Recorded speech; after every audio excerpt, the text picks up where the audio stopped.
Welcome to your favourite day of the week, everyone, where it's our favourite time of the year again, where every history up until Christmas, every day up until Christmas, we're going for a strange, funny and just downright bizarre story which has happened in history. I've just said that too many times now, and words are just coming out, but it's day 15, so we've got a few days left of it.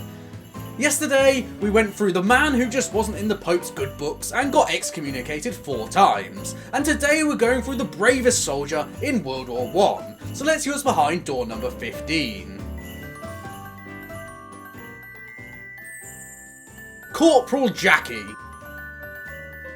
So amongst all the chaos, carnage and wars, history is actually filled with some pretty wholesome moments, such as the bear who was an infantry regiment's mascot during World War II, or the baboon who worked on railways. Which for both I definitely don't have videos on, and I'm definitely not shamelessly promoting my own content on my own video, and there's definitely not going to be a link which appears up here, because I don't have those videos, and you definitely shouldn't click this link, because it's just not there, there's nothing there, and you can't watch those videos because I didn't make them. Because it's there. It's not there, but it's there. There's a video of a bear in World War II. There's a video of a baboon who works on railways, and they might have been narrated by me, which you should watch after this, but it's not there. It's not there. Don't tell anyone. It's our secret. It's our secret. Well, sticking with the baboons, it seems they can do absolutely anything, as this absolute menace here is Corporal Jackie, the mascot for a South African infantry regiment during World War I. Jackie's story begins in the early 1910s when South African farmer Albert Marr found the baboon wandering around his farm, so he decided to take him in and train him as a member of the family. The baboon became an outstanding citizen. However, in 1915, Albert was drafted into World War I, and he couldn't bear the thought of leaving his beloved family member behind. Can't speak.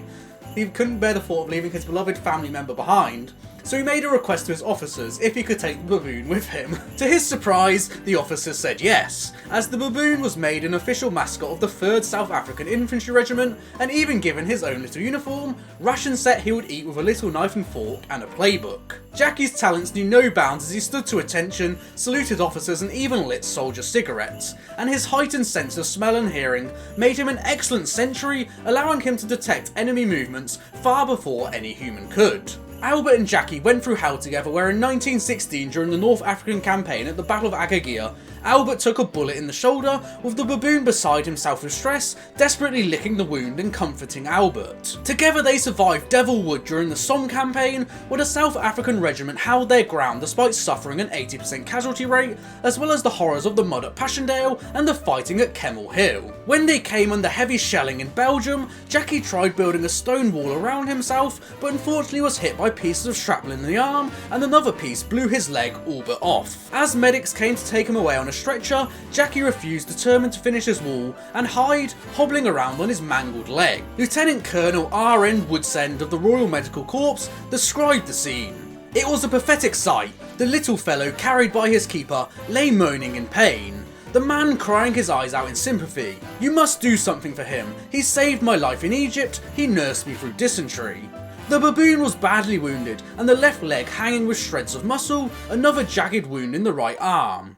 We decided to give the patient chloroform and dress his wounds. It was a simple matter to amputate the leg with scissors, and I cleaned the wounds and dressed them as well as I could. He came around as quickly as he went under. The problem then was what to do with him.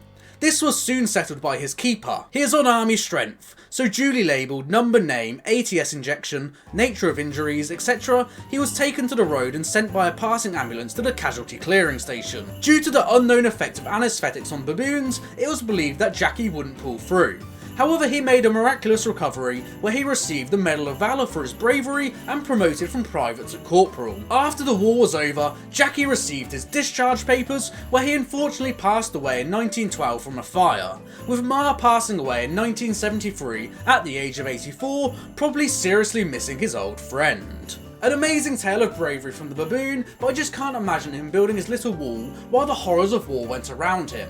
A tragic tale for him, but a truly wholesome story of how close the baboon and his owner were. So I've been Jamie's Day, your favourite day of the week, and this was the tale of the baboon who could. Thank you so much for watching, everyone, and I hope you've all enjoyed, and join us tomorrow, where we'll be going through the tale of the savage six-finger baker. I'll see you all then, peace.